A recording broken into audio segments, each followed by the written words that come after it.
Hey everybody, Sean here from Somm Wine Club, and I have got some wine for you. This is the 2021 Tua Rita Rosso dei Notri. This is from Maremma in coastal Tuscany and part of the April 2024 Somm Wine Club box. So Tua Rita is an iconic producer in Tuscany, one of the most prestigious names for Super Tuscan designation in Bolgheri and Maremma on the coast of Tuscany, but definitely lesser known than some of the other big producers with long histories. And a big part of that is because the winery wasn't originally started with the intention of being this internationally renowned producer that they are today. So Virgilio Bisti and Rita Tua bought 15 hectares of land near Suvaretto in the south of Maremma in 1984.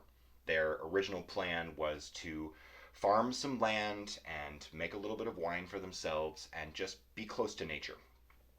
Well, they planted 2 hectares of Cabernet Sauvignon and Merlot, and with the help of enologist Luca de Toma, who is still the consulting winemaker for the property, realized pretty quickly that this place was quite special and had a huge potential to create incredible Bordeaux wines. Bordeaux blends, Cabernet, Merlot, Cabernet Franc. They also plant a little bit of Sangiovese and Syrah. So they started producing some wine. They didn't produce their first vintage until 1992, and by 1996, they were already an icon in the region. They started producing their flagship wine, Redigaffi, which is 100% Merlot, in 1996. And I don't often talk about scores or points or anything, but this is historically significant. In 1999, Robert Parker said that Redigaffi, the 1999 vintage, was as close to perfect as a wine could get. And I think that Tua Rita may have taken that as a challenge, because in 2000, the Redigaffi that they produced was the first wine in Italy to be given a 100-point score by Robert Parker.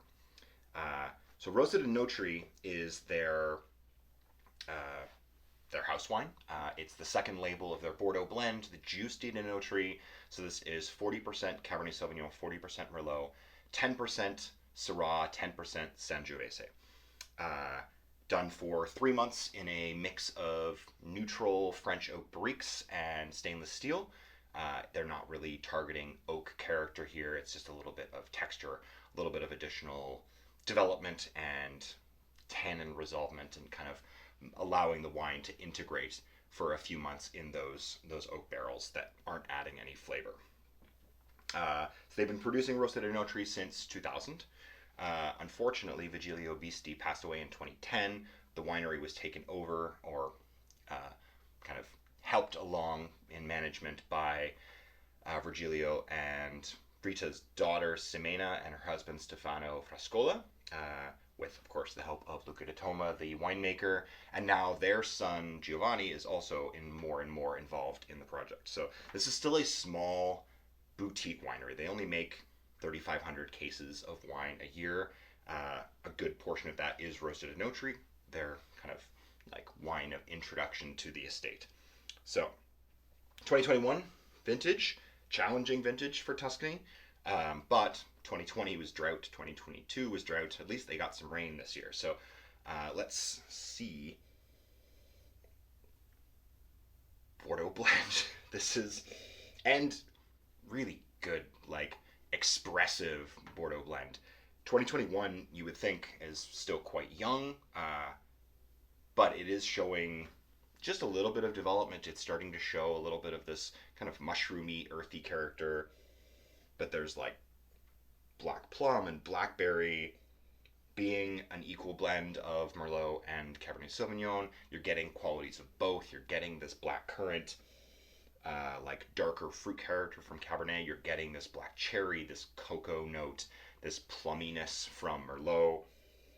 And not hiding it with any new oak means that you're really experiencing all of the fruit character coming through at the front.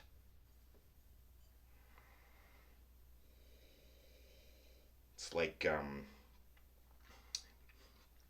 fresh button mushrooms, like sautéed with a little bit of balsamic vinegar. It's got this like tangy, almost like sour cherry thing to it as well.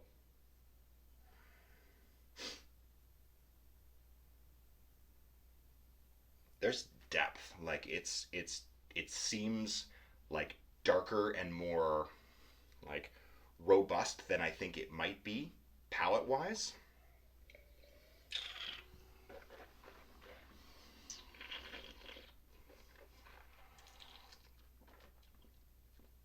Okay, so the youth of this wine is expressed in tannin for sure. There is a fair bit of like grip, grainy, like ripe tannins to this wine, where the aromatics are a little bit more refreshing and integrated and complex. This wine will definitely benefit from a little bit of time in a decanter. I just popped the Coravin in it to take a sample out so that I could do the video, but it's the tannins are really nice. They're like a powdery texture to them. They kind of softly kind of fade. They don't linger for an extended period of time. So this wine doesn't need a ton of time. It's very drinkable as it is right now.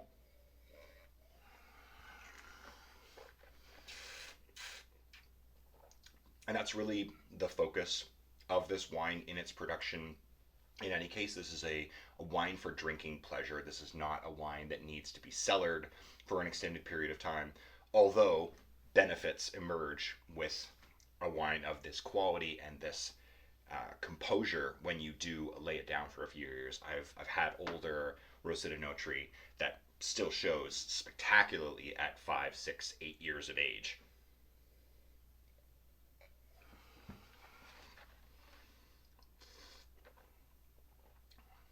This is modern traditional, I think is like the best way that I can describe this. They're using international varieties because that is what this area is known for.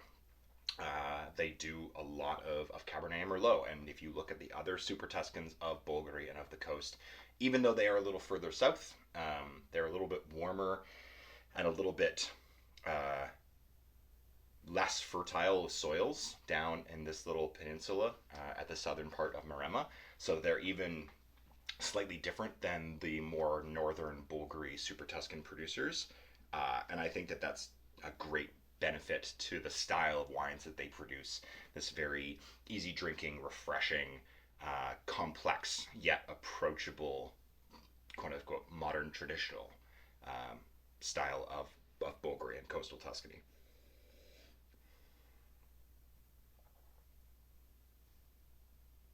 I'm really happy with that. That's great.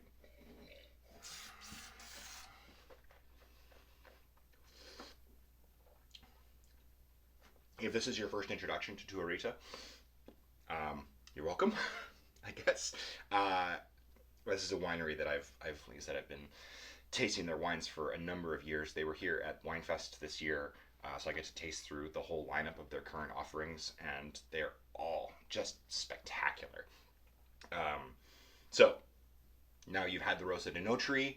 Now you can try the Giusti dei Notri. The Per Sempre Sarà.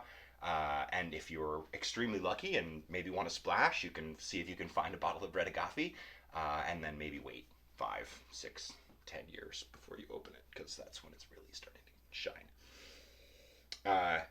Thank you. Enjoy. I hope that this was informative. I hope that you learned something about Tua Rita, about coastal Tuscany, about these grape varieties, these wines, and I hope that this inspires you. So, thank you again, and we'll see you guys all next time.